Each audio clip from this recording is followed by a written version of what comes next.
સમારંભમાં આદરણીય શ્રી તડવી સાહેબના પિતાશ્રી તેમજ સીપીઆઈ સાહેબ તેમજ તમામ પધારેલા ટેકનિક સ્ટાફને મારું સ્વાગત છે. દિલથી હાર્દિક અભિનંદન કરતા જીવન જીવવા માટે દરેકને કર્મ તો કરવા પડતા હોય છે.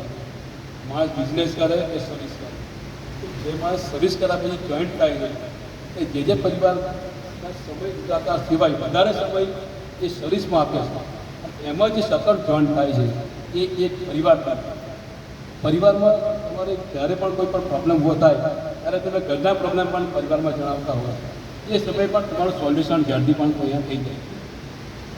એટલે પરિવાર એ એક મોટો સદસ્ય હોય અને પરિવારની દ્રષ્ટિએ જીવતા માણસનો સમય પૂરો થઈ જાય છે અને એ સમય બાદ માણસનું રિટાયરમેન્ટ આવી જાય છે.